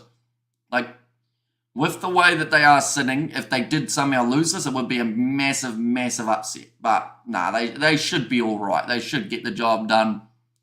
And they should make it 4 from 5. Fish and chips in the 80s. The Greeks cooking at the best. And sorry for the loss, bro. There's a Spider Mech in there as well. So no changes to the starting lineup for the Highlanders, but of course they will be playing with only 14 men on the field, with Daniel Talia waiting patiently to make his way back out there for the Chiefs. I believe that they have also gone with a pretty unchanged starting 15. Now, a lot of work for the Highlanders. Second 40 minutes, they will be at least receiving the kickoff, so that is one bonus for them in this contest. We are now ready to go with Damian McKenzie, about to kick this one off for the Chiefs. Cowbell's already ringing. Jacob Ratamatabuki Nepkins goes across there to Fabian Holland. No, it's Tom Sanders who has his hands on the ball. Hasn't had that same impact that we saw from him when he was at the Crusaders. Gone high from Falau Pakatava. Decent distance on that one. Sean Stevenson takes it well, 40 metres out from his own line. Now trying to bump off the tackle attempt to Sean Withy. Ruben O'Neill moves up to the halfway line. Tried to crawl just that a little bit closer. Back into the pocket, McKenzie. Now puts it up high. Looks like a Tino Nana Satoro feels like he could line that one up, and he has done so. Beautifully taken. Now Ratama cross to McKenzie. Thought about a kick again, but goes to Ramika Poyepi on the outside. Now Sean Stevenson space for him to be able to run into. Goes for the kick in behind off his left peg. Patchell goes across to Nariki. Kept the kick low. And does get it into touch. So clearing the lines for the Highlanders, but they are straight away back under pressure, just like they were throughout that first half as well. But Timothy Tavatavanawa did relatively well to be able to mark up with Sean Stevenson there. Thrown in by Bradley Slater to Jacobson. Xavier Rowe be coming off the bench later on in this contest alongside James Arscott, I should say. I almost said it like an American. Get him behind from Falau Pakatava. Point that I'm making, though, a lot of great halfbacks at the moment in the New Zealand competition. In the running as well, it's going to be a goal line dropout now. And all good, bro. I'll see him again when I pass away. He'll run into me, take me through the pearly gates. There's the mark over goal line dropout. Looks like Sean Stevenson is actually the player who they've decided to give the ball to. We know how long his boot is. Now it does. Boot it high and long. Not as long as the Highlanders were actually anticipating, though. Going to be there for Tom Sanders. Wrestled backwards by Ruben O'Neill. Now Fakatava going to the left-hand side. Putty Parkinson. Should have possibly offloaded that one. He did have the freedom and the ability to be able to do so. Now big run from Jermaine Ainsley. Back across. Nice stepping from Harmon. Tackled by Summer Benifei now. Fakatava across to Gilbert. He's had a quiet game, Sam Gilbert. I think the Highlanders will be kept at a donut, says Daniel Cox. And if the Highlanders have no point, they have no point, full stop. There's a one-way ticket for the Chiefs, says a Spider Meg. Now going off to the left-hand side. Ratamatabuki Nepkins ball on the outside. Gilbert goes to Jonah Nariki. Bumps out of Sean Stevenson's tackle attempt, but he's taken down by Ramika Poehipi. Oh, I don't know about that. They've said that the counter is good. It looked like one of them came a little bit in through the side, or at least more side than Tavatava Nawai. As any sign of Narua playing or still injured. Can't see the lineup right now. So he is off the bench, I learned just before. Damien McKenzie gets a bit of distance, but not as much as he would have liked, just outside of the 22 now. And it is going to be the line out for the Highlanders. Oh, this is an update on the yellow card. Is it going to be upgraded to red, or is Tenuelu Talea going to be able to come back out onto the field in 6 minutes' time? Right. There's a high degree of danger. No mitigation. It will remain as a red card. I just heard, oh, you're having a laugh through one of the microphones around the ground. He cannot believe it.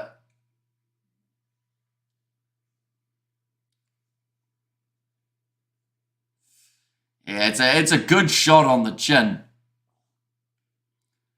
So that means now the Highlanders, they do have to survive for a bit longer with only 14 men. Now, after 20 minutes, they will be able to get themselves another man out there on the park. And until then, they do it to play with just the 14. Now, Falau Fakatava going across Sam Gilbert to Tom Sanders. What red card? Also, for Tenuelu Talea from the first half when he got his yellow card. Falau Fakatava. Back across now to Jermaine Ainsley. Patchell tries to grab it. That was really bad. And goes straight to Damien McKenzie again. I feel like the Highlanders are trying to be too fancy. Just play your natural game of rugby. It's been what's worked for you throughout the rest of the season. I played rugby today and got a yellow card myself for an accidental neck roll. So here's Daniel Cox and damn gutted red cards. So here's Marco. That's going to be taken by Patchell inside of the field of play. Good low tackle on him, but Sam Gilbert receives the offload. Gets it to Harmon, who just walks. How did he just get... Sama Penny-Finau just missed a tackle when Billy Harmon was walking. Like, literally slowly walking up to him. And Sama Penny-Finau missed the tackle. I don't know if that was because of the unpredictability of expecting him to run. Nice run here from Tavatava Nawai. Oh, playing the halfback there. Quintapaia penalty against him. Oh, and Gilbert was through.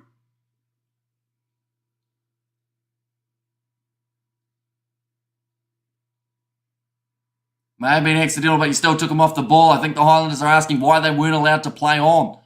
Gilbert had just broken that line. Payback for the Cuzzy because Cuzzy took out Talea in the Bunnings EBC. Karma because, says Blues Nate. Avoided Spudamix says, sorry for your loss, says Levi. That was to do with Marco's dog. And Necro DC, you play dirty, says Spider Mick.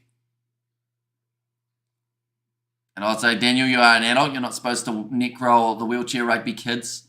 Says yikes. Anatoa Koi. He has made his way onto the field. That is for Josh Law. Looks like Daniel Leonard Brown having a bit of a coughing problem at the moment. Who? Says Levi. Marco in the chat. Marco's dog. 14 minutes remaining of this red card. Throw in now for Bell. Nicely taken by Fabian Holland. Withy. Cross to Timothy. Tavatava Nawai. Now Fakatava goes across to Tom Sanders. His ankle's taken out from underneath him. Natoa Koi has gone in. And I think he's almost managed to get the turnover. Yes, he has. Brilliant work from him. Just made his way onto the field. And straight away has an impact. And yeah, it's raining here in Glen Massey. So it must be raining in Hamilton now. Says Marco. Although for now, it doesn't look too bad. Oh, I didn't even realise the green screen's been playing up because of the sun, ladies and gents. But that is just because... Oh, if I put my hand here like this, it fixes it. It just looks really weird if I have my hand. Tell you what, we can fix this. I'll grab something. Here we go. You see the sun has got all the dust and everything popping around. Looks like it's snowing. But my arm's going to get very tired very quickly, I would say, doing this. But it's better than the sun streaming in onto the camera. 47 minutes through. And Bradley Slater, that was a hesitation at line out time. Now Highlanders have got themselves another attacking chance here. They've taken the quick tap. That's a rough pass from Folau Pakatava, not cleaned up by Gilbert, so they've just blown that opportunity that they had there. The Highlanders, is Ash Dixon returning to the Highlanders? Not sure. I know that he's possibly playing most of his remaining rugby career overseas. Ngātawa Koi. Big run from him. He's come onto the field, got a turnover now, also had a big, massive run. Kicked across. Rameka Poyapi hits the hands of Jacob Ratamaita Buki Nepkins.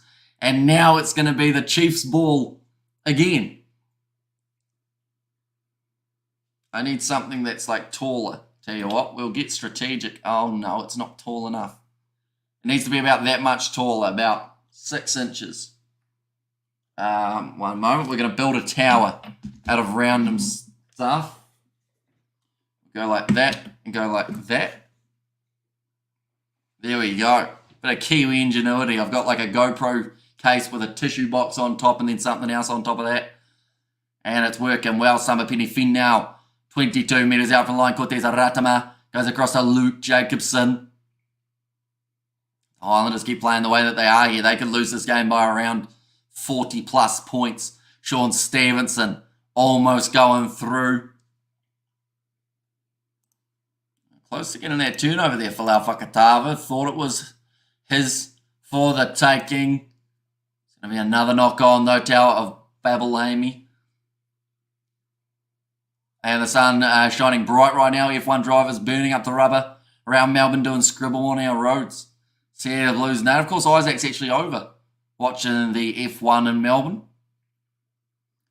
Rameka Boya be disappointed that ball didn't stick in his hand. Love your work, Hamish. Good man. Problem solver on your lad. See you to Marco. But yeah, the good news is the sun should almost be low enough after this stream that it won't end up affecting that Blues versus Crusaders game. At least I hope it doesn't anyway.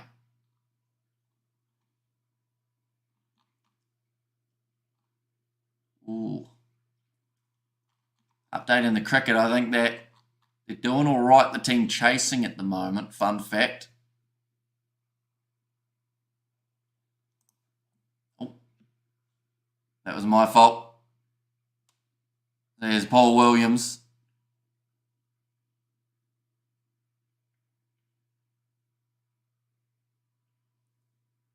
Okay, so Paul Williams said that it was his fault because he didn't call set earlier. They would have had a good scrum if he had done so. F2 must be in Sydney then. Well, F5's no longer in WWE, is it? Because of the old scandal. It's a wee way ahead of F1 though, isn't it? It's not a good game to watch. So it's been scrappy, although now the rain is starting to fall. The ground also looks a little bit more lush than it normally is at FMG Stadium. That's a big scrum push there.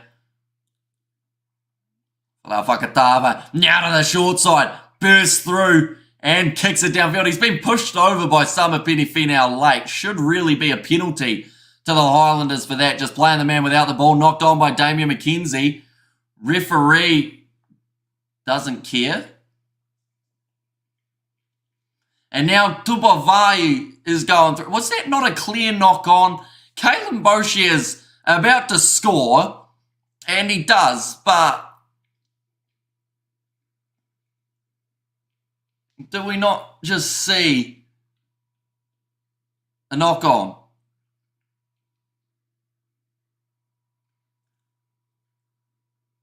Okay, so they've said that it's all right, so the TMO can still rule it back. Right, we're going to see here. Sean Stevenson, yeah, it's gone forward off Quintapire. So, like, look. What do you think the new rules? Mainly stopping kicks from the scrums and making scrums faster and probably less men. Obviously to counter South Africa from dominating, says Gavin. I think it just also, like, I know that people will say that it's targeting South Africa, but it's also just trying to target a faster paced game overall, trying to keep people invested. Because throughout some of those games in the World Cup, like, people were really not enjoying the amount of time that it takes to get a scrum down, to get everything along those lines. And, you know, you burn about 20 minutes. Okay, they've realised it was forward, so they are going to go back and say it is a no try. Do you think the Chiefs could get more than 32? That's a good question. I don't want to answer though because I feel like that is so that you can decide whether you're putting a bet on or not, and I don't want to be responsible for you losing money. Be an interesting match. New coaching stars from both sides. Let's see if the Blues F this up. Says a Blues no. And can't believe the Crusaders are lost 5 straight. Or have lost 4 straight. Will be 5 games after tonight's game against the Blues. Says Daniel Cox. I still wouldn't want to play them in the quarterfinals, though. I'll say that right now. Right, Whariafunga is going to be making his way onto the field now. That is for Reece Patchell, who has had a really subpar performance throughout this matchup.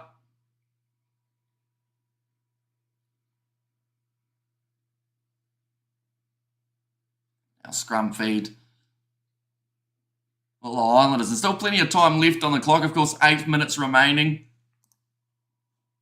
Highlanders still sitting as $41 underdogs. Yes, put $1,000 on the Highlanders comeback. Says yikes. Maybe don't do that. Now going short side for Laufakatava. Goes off to Sam Gilbert. Hits straight at Quintupaia. Been able to drag him down. The Chiefs' defence, oh, that's gone backwards.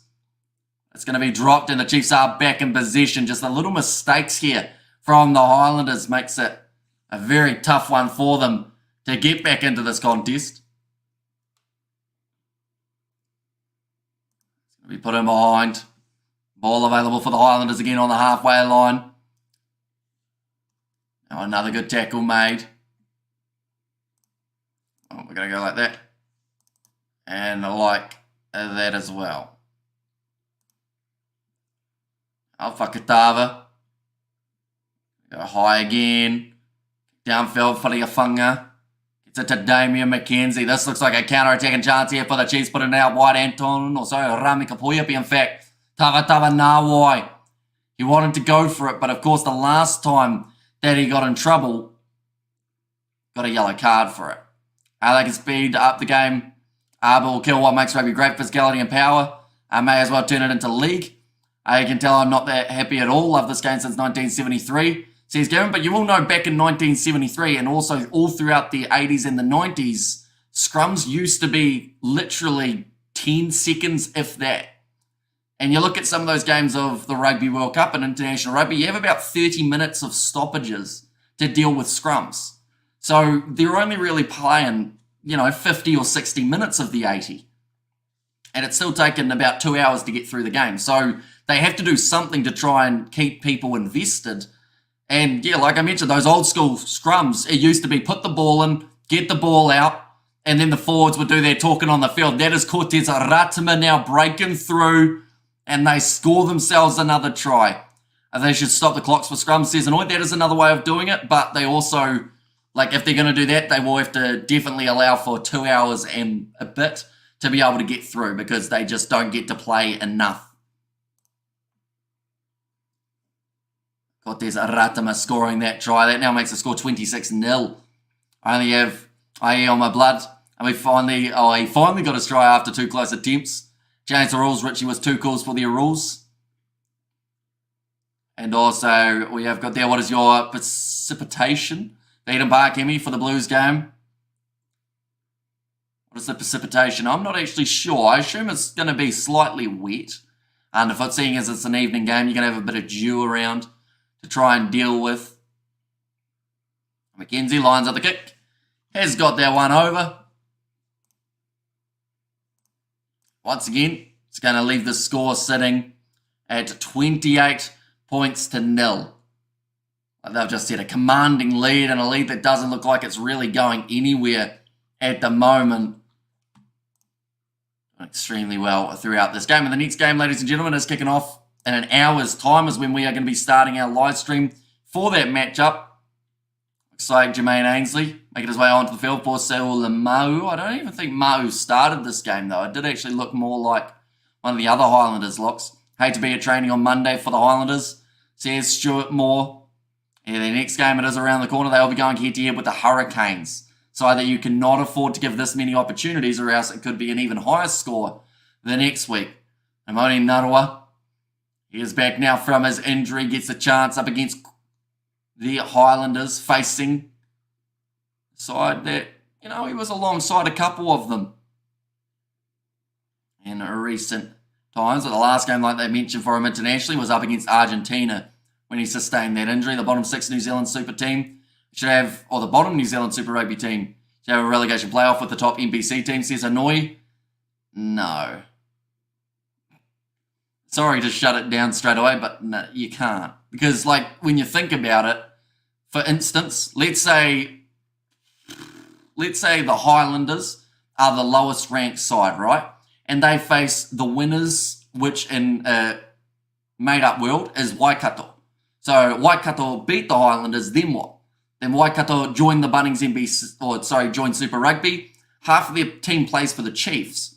They won't have the funding. They won't have the ability of bringing in the players that they require, and they also won't have a big enough squad to be able to compete in a Super Rugby competition without being a side that gets beaten time and time again to then have to play off against the next Bunnings NPC team, which will still be full of top contenders who play for other Super Rugby teams. So it wouldn't work because it's kind of like New Zealand Club Rugby, then Provincial Rugby, and then Super Rugby is all based off mainly your province and your region rather than based off the team in general, if that makes sense. Come on, the Highlanders. Hello, I guess so. Says Hanoi. Here exactly why the Super Rugby season and NPC season are separate. Says Spinks in there as well. Luke Jacobson at the moment, the tape on his ears makes him look like an elf. I don't know why I felt the need to tell you that, but they're checking a TMO here. What's he done? Oh, it's the head-on head. He's been a bad elf for Luke Jacobson. Now, he was ducking down quite a bit. So I feel like at worst that's a yellow card, but I'd hate to see this game affected even more by cards than we've already been. Apparently Big Billy Villapola got offered to play Super Rugby for an Aussie team, but he declined for bigger monies in France. And hi, says Andrew. Welcome in, mate. He's bent at the hips. He's tackling down. He really hasn't done much wrong in that case. And Nicholas Broughton was a lot further down in an unnatural position. Yeah, they're going to play the line out. No foul play. That is a good call from the referees there. Yeah, was Wellington Hurricanes. Now it's Hurricanes because of the different feeder clubs in the region. Says yikes. And now is pouring at FMG Stadium. So you made the right decision, Marco. Not deciding to go to this game. Unless, of course, you did want to get wet. Our ball is thrown in. Nicely taken by the Chiefs. And that one has been sacked legally by the Highlanders. Bradley Slater being told to use it. Taken down by Bell. For the turnover, Anton Leonard-Brown. Or in fact, sorry, his brother Daniel Leonard-Brown. We could have seen them go head-to-head had it not been for Leonard-Brown's HIA last week. The concussion. Knocked on from Wharialanga. Now means another counter-attacking chance for Daniel Roney's throwing that ball well and truly forward. And nope, I want the Bunnings girl when they're wet. So here's Marco, good run from Broughton. Fakatava, goes to Fabian Holland. Nice offload to Withy. Another off. Oh, he has just slipped over. There's a lot of slipping and sliding happening now at FMG Stadium. Jonathan Nareki goes for the kick in behind. Waits for the bounce. Being driven into touch by Sean Stevenson. A bit of a smile between the players as well. Wet bunnies. Says yikes. Right, we've got time off again here. I think that is more subs.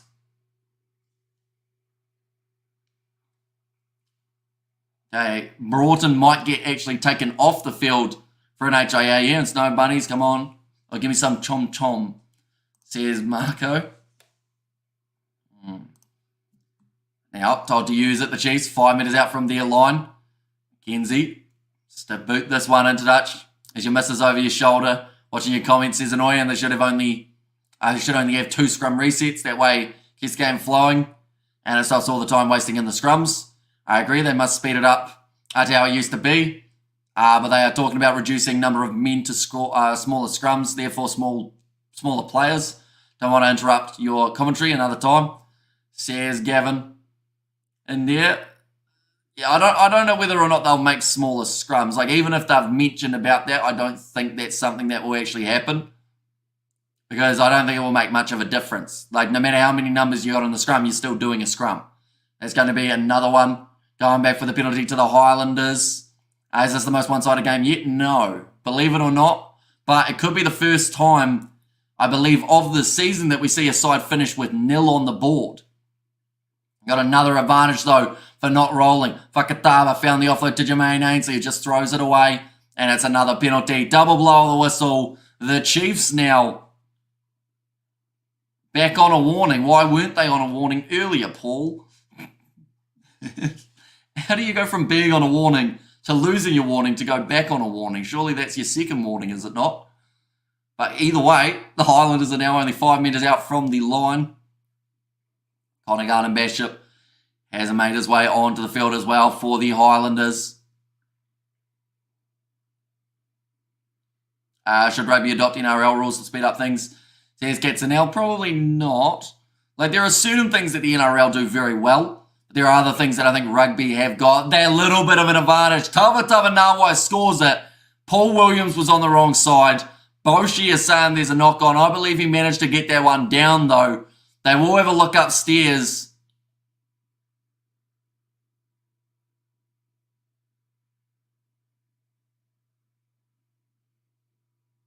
On-field decision is try. And bad discipline cap, says Mr. Orland.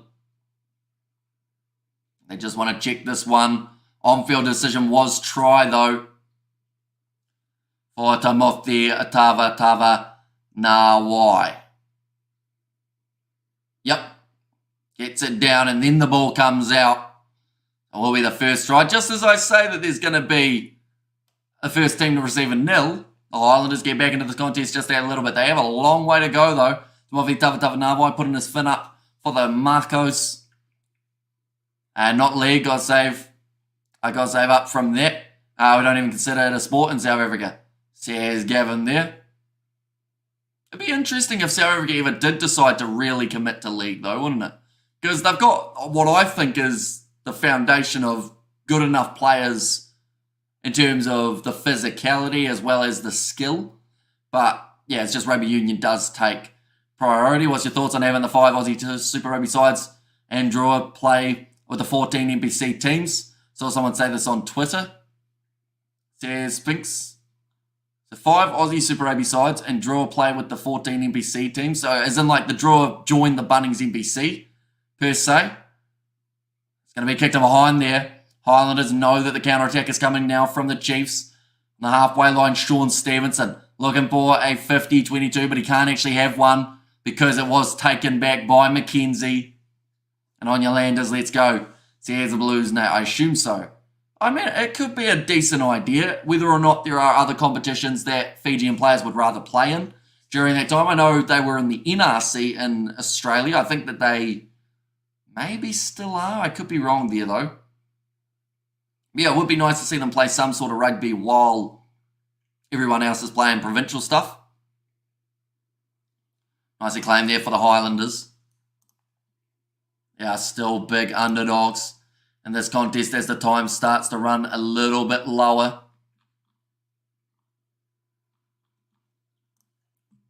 And it has been put into touch. Ratamai Suzuki is to speed this up. The league is awesome. Mate, Gladiator Sports should get into it. They have big, powerful boys. I think they could actually dominate eventually. South Africa plays the most boring game. They have really good physical, skillful players. Should consider it. And do the Highlanders get a participation prize? Says Gavin. I mean, just competing in Super Rugby, I would think would be enough of a prize. That's going to be knocked on by Tino Ninasatoro. Billy Harmon goes off to Sam Gilmert. Jonah Nareki now. Another pass out to Jacob Ratamai to Buki Nepkins, but he's taken down by Moni Narua. And one of his first tackles since returning. Now Fakatava is going to go for the chip in behind. Nareki is back there. Narua has been able to clean it up. And 14 versus 15 come on the Landers. And of course the Landers have still got 14 for another maybe 1 minute or so. JC Pretorius will be a glass in the NRL. barely players or plays anyway. Or barely plays anyway. So here's gets an out chip to behind from McKenzie. Cleaned up by Sean Withy, who looked like his legs gave out from underneath him. Cortez Ratama going for the counter ruck. The Highlanders being able to hang on to this ball though. Now Ratama Tabuki Nipkins plays halfback, goes across to Holland. Now short side, Fakatava to Nareki. Stolen there by the big number 20. Oh, he's dropped it.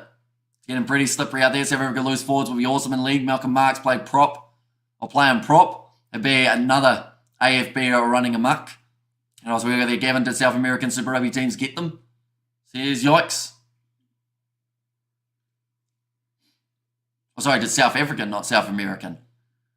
Now 17 minutes remain in this contest. So a little bit one-sided between these two sides. But of course, there's going to be another game just around the corner, ladies and gentlemen. That will be the contest taking place between the Crusaders and the Blues. We are also going to be live for that matchup. This one from the get-go, just the early start hasn't quite worked out. Wherever the kids enjoy it, you obviously don't understand the incredibly complex tactics of Union, like the changes Rusty made at halftime against France, says Gavin in there. I feel like any time that South African rugby gets mentioned, in a good or bad light, there's always an argument, isn't there?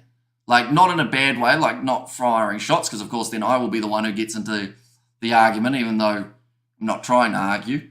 But even, like, that's why I don't go on social media anymore. Not so much only because of that, but just the rugby community in general is no longer about just enjoying rugby and praising the rugby we're seeing. It's always, hey, my team's doing well, your team's terrible. And no matter what the scenario, there's always, this is my side.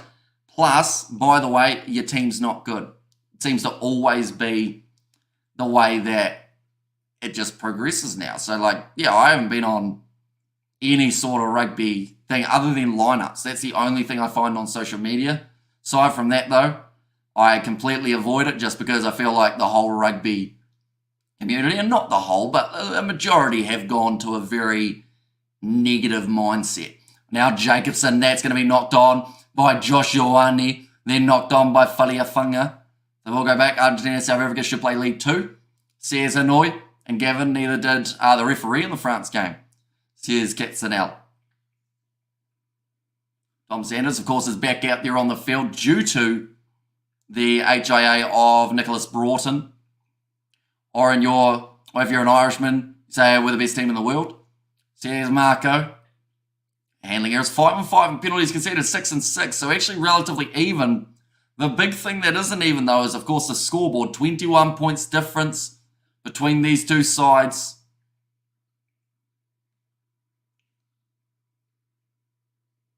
$126 tackles made by the Chiefs compared to the 55 of the Highlanders. That is one stat that is definitely lopsided.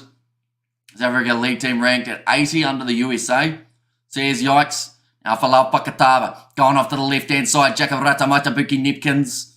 Trying to go through, but Kuti's Ratama manages to drag him down. Pakatava, short, that's high from Luke Jacobson. And if he got away with his last one, he's not getting away with this one. It's going to be time off. They are going to check it. No matter what, it's a yellow card, though. You're going straight across the chops, is the comment from Paul Williams. So it is going to be the yellow card for Luke Jacobson. And why is the French coach still whinging about the quarters final loss to the mighty Springboks? Sarah Greats, if you ask me, sounds like a sook. I need to get over it. South Africa dropped off the usual high line to negate French tactics. There's a video breaking that game down in depth, worth a watch. Says Gavin, and I'm sure the comments are just as entertaining. But yeah, it's just like no one really just says they enjoy rugby anymore. It's always, let's see what team we can try and badmouth the most now. Which is sad, but that's the reality of 2024. What league team in South Africa? They used to play league, fun fact, but because of the union, like rugby union, the best way of describing it and the nicest, quickest way of describing it is rugby union got all sad because players wanted to play league, so they pretty much said, we're going to ban you from rugby union for life if you play league. So they pretty much blackmailed everyone into playing union rather than league so that they could keep all the good players in one place. That's about the gist. Now, of course, if you actually look into it, there's a lot more in depth about it. But the short format and the short way of saying it is pretty much players were forced to play union because they didn't want to be pretty much taken away from one code of rugby. Anyway, back to the Super Rugby commentating. By no other by himself, or but himself, the Kiwi lads. Where the girls at, there seems to be not many at the moment, Nate. That's it. Can't say much about the Irish. Now, the next 5 games for the Chiefs. Of course, next week it is going to be up against the Crusaders away from home. That is going to be in Christchurch. That should be a fantastic game. Me keeping a close eye on that one. The finest humbling bloke and chilled, Amish. Says Blues, Nate. And also, yes, sir. Alert Alabuska, New Zealand Rugby League pioneer, says yikes. Now it's gone down. Ball is available though for Cortez Ratama. Now chipped in behind. Atino Nina Satoro waiting for the bounce of the ball. Taken by Jacob Ratama Tabuki Nepkins. He hasn't got a lot of space. Does get that kick downfield. Bounced in awkwardly. Sean Stevenson cleans it up. And the one and only, the legend of the flesh, Hamish. Cape Town Melbourne Storm and Natal Cruella Sharks. I'll be honest, like, league would probably take off in South Africa if they really wanted to play it. And if they were allowed to play it. Like, there's a lot of those rugby union guys who maybe just aren't quite getting that form or aren't quite feeling it the way that they want to. Like, league would be a very good choice to be able to adjust to. And also we got the hundreds from Blues, Nate. Now for Lau Pakatava, Sean Whiffy taken down. Seems like at the moment though, the Highlanders, even though they are pretty much out of this game, they can once more, similar to the Fiji and Drua, cancel out the bonus point that the Chiefs would receive here. Connor Garden Bishop, inside ball from Falialanga. Back across, chip and chase. He's being taken down, and knock on there from the Highlanders as it cost them the position as well.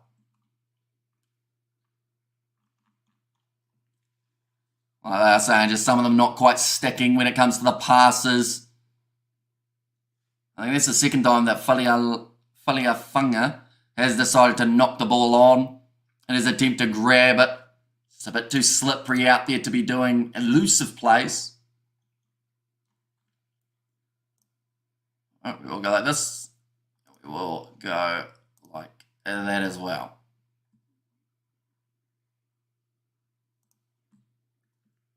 Now scrum feed for the Chiefs, 10 metres out from their line.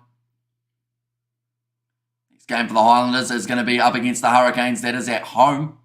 So that is actually going to be a game taking place in Dunedin. That should be a good game when it does take place.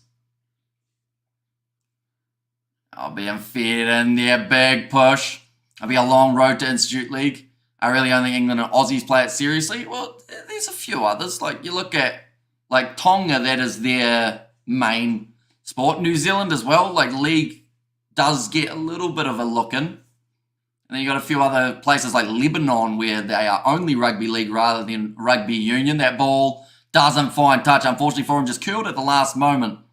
And then you get rid of the Curry Cup for league. Says gets in now. Oi, big shot on Tamuthi Tava Nawai by Etinoi Nanoi Seturo. It sounded like I said like 4 players' names, but that was just 2. Now back in behind, Faliafunga gets it away to Connor Garden Bishop. Jonah Nareki slips over. Now ball on the inside to Connor Garden Bishop again. Oh, Jermaine Ainsley thought about taking that one on. Doesn't quite get it. I'm sad that they don't show the Curry Cup in New Zealand anymore though, because I was actually really enjoying watching that kind of lower, like provincial kind of competition in South Africa. And we were actually commentating quite a few of those games as well. We ruled League 2 before we were banned from playing it. All our our gold team was unbeatable. So we feel what it's like to beat the North. Says Yike, ball on the outside. And it's the try for Jacob Ratamaitabuki Nepkins. The Chiefs, they're going to give up another bonus point here if they're not careful. Because now they have lost that bonus point, which they already had secured. I've let it slip. The Highlanders, that's a great offload out the back door from Jonah Nareki. What about the that Black Storm is changing a shirt to show Northampton shirt. Funny fella, says Marco. And who did that Marco says annoy? But yeah, I've mentioned the Highlanders have been very good in broken play. Unfortunately, in the structured stuff, where they've really been struggling, and that is where the Chiefs have been able to cement that little bit more of a lead. They're only playing with 14 men on the field as well. I should mention for the Chiefs, they are without Luke Jacobson for through to about 75 minutes. Gilbert taking a few deep breaths here. Make sure this kick goes over. Southern guy number 8, I think. Says Marco. Was it Hikshiva Diamani? That's gone over for Sam Gilbert. The conversion is good. 2 more quick tries in 9 minutes here. Converted would get the Highlanders to a golden point situation. I see a Khaleesi. Says yikes. And Highlanders comeback says annoy. Tell you what, it's not completely off. Give this kind lovely gentleman a like. Don't be shy to subscribe. You won't bite. Welcome to the Kiwi Lads. Says the Blues now, but I see big Tyrone Thompson. He has made his way onto the field to replace the starting 2 Bradley Slade. How long till he's back on? Still another 3 minutes remaining before we see him back out there on the park. Yes, I think I was thinking Dianti. But that's the cheap guy, Diamani is his name. Says Marco. He also sells shoes, Diamani. Anytime he gets a man of the match, which is quite often because he's a sensational talent, every time he'll plug his shoes website, try and get people to buy them. But he's one of the only guys who was left out of that South African training squad. So I don't know, maybe Rassi saw that and said, nah, you're not promoting your stuff for the Springboks. Now that's going to be the advantage for the Highlanders. And it is now going to be the penalty for offside. James Ascot has now made his way onto the field. Too fast, boss. Charmer Magai. Says Blues, Nate.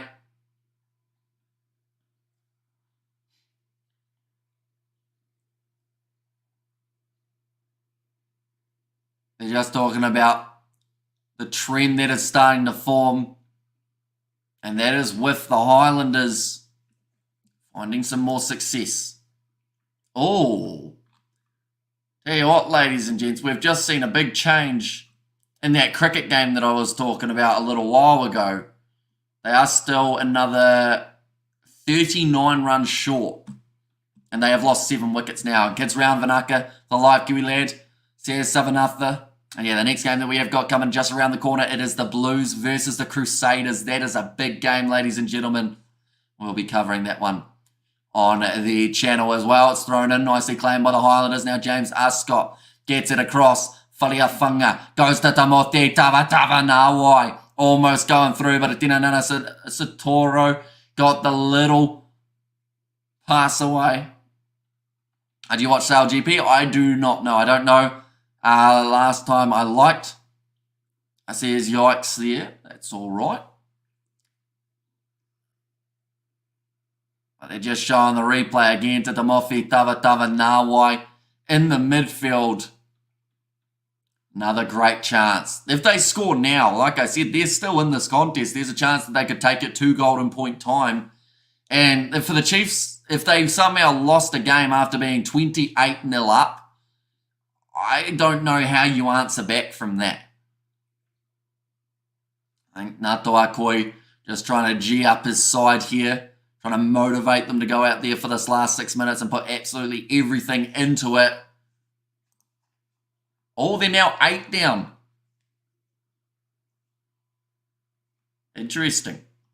So I think that they may have just almost lost that game. Not ideal.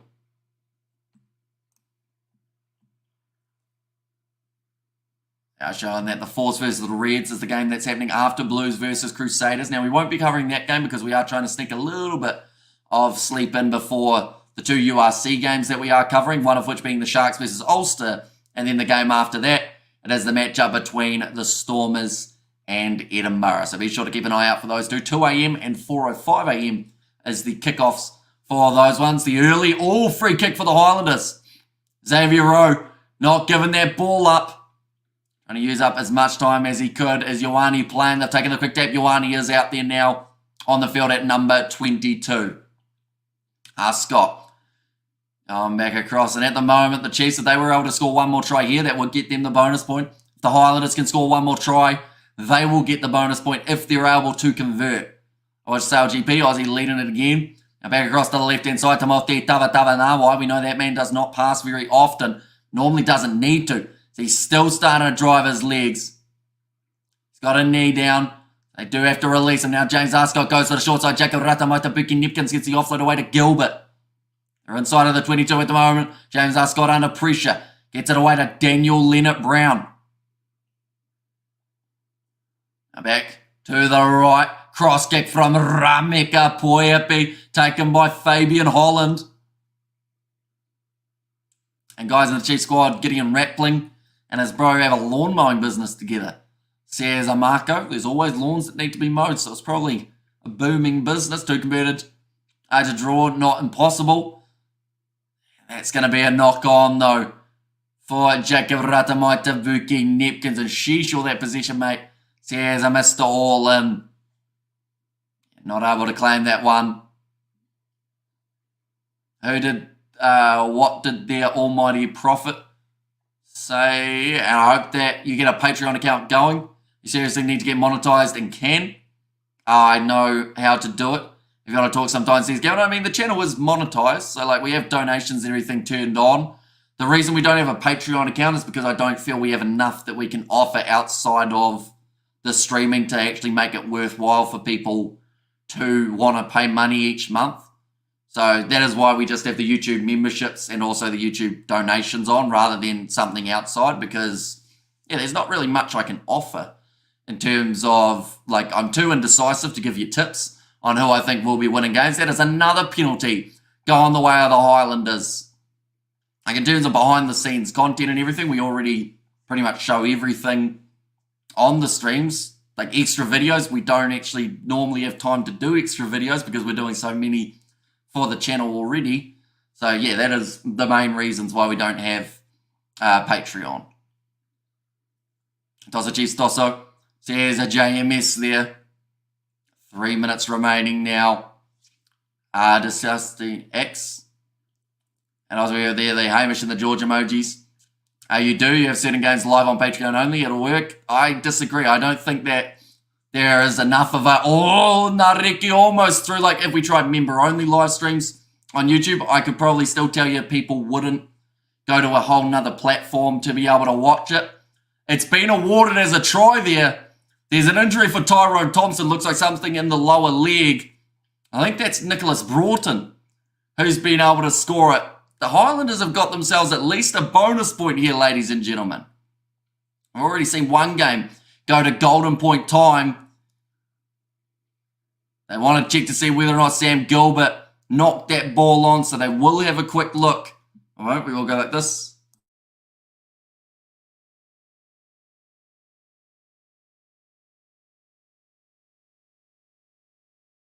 All right, they just want to check to see whether or not there was a knock on. I reckon every first-born male should be called Fluffy. Says Fluffy, right, they want to check this. Yeah, that looked like a knock-on from Sam Gilbert. Highlanders are making a small comeback. Oh, that looks like it could be off Xavier Rowe, though. They don't see it clearly forward by red. This is going to be a controversial one, ladies and gentlemen. I think that either way, a team's going to be mad. Whether that's the Highlanders. I think Xavier Rowe gets that. Which I think will mean that it's going to be the try. There's no knock on. I get that female off the commentary. She knows nothing, says Mr. Holland. She still knows much more than me, I would guarantee you. Appreciate every content you put out there, Hamish. I do a lot of Mahi already and biting my toenails now, but that kick is good, so that will make the score 28 points to 21 with only 7 minutes remaining. This has really been a game of two halves. And the Highlanders, if the Chiefs aren't careful, We'll take this to golden point time. A classmate from high school nicknamed Fluffy, and he's a big strapping guy, says Gavin. Do I dare to hope, says Fluffy. Fair enough, mate, says Mr. Orland. And there as well. But, like, there's a reason that they've got the commentators that they've got. And I know that some people don't like certain ones, but, like, at the end of the day, they are qualified, you know? I am not qualified. Oh, we have got there. She is better than Johnson biased ass. Says yikes. Now across to the left-hand side, still another chance here for the Highlanders. Jonah Nareki tries to go through. He wasn't out, so is able to get up and go again. 90 seconds remaining. This will be one of the worst outcomes if the Chiefs do somehow concede again and go to golden point time. Now they still may get the win. That's a great counter-up from the Chiefs though. Now Xavier Rowe. They'll be looking to just close out this game with the ball in hand here, the Chiefs. But it looks like they want one last try. Wrestled into touch. It's going to be now available for the Landers. She's biased towards who, out of curiosity? I know that she said that the Highlanders did get themselves the try there, but I think she's from Waikato. Now Sam Gilbert. Available again. 60 seconds. Oh, James Ascot wrestled down by Ngātoa Koi. And I said Summer Penny's female. And also how much time is left in the game. Only 1 minute remaining. This is why you never leave a game early. Says Gavin. Now James Ascot goes back across. Jacob Ratamaita. No. He's gone for the chip in behind. And it hasn't worked out. He's given the ball straight back to the Chiefs. That was a very silly move from him. But he might have... Oh, he got his hand on the ball. He saved it big time. Because if he didn't... Not ideal. Did you see her out call last year? No. Normally I don't get to hear the commentary much. I only really hear the TMO. But they are now going to be kicking this one for the corner. Clayton McMillan is steering a hole through this Chiefs side. He's heard the full-time siren, so he knows not only have the Chiefs given up a potential bonus point, but they have also got themselves in a position where they could go from getting 5 points in this game to only getting 1. If they can score again here, the Highlanders. There's a little bit of late oomph in this game. I was here listening to it. Here's Mr. Orland. They are just showing that there will be 1 minute before the golden point for the coin toss. If we go to golden point now, the Highlanders, for that to happen, they need to score themselves a try, and they also would need to convert said try. But now thrown in. They've set a red card, a yellow card, 3 consecutive tries scored by the Landers. That's a great bit of strength shown by the Chiefs defence. Sam Worthy, though, in the middle of the field. Great chance to be able to attack here. Ollie Haig. Going backwards.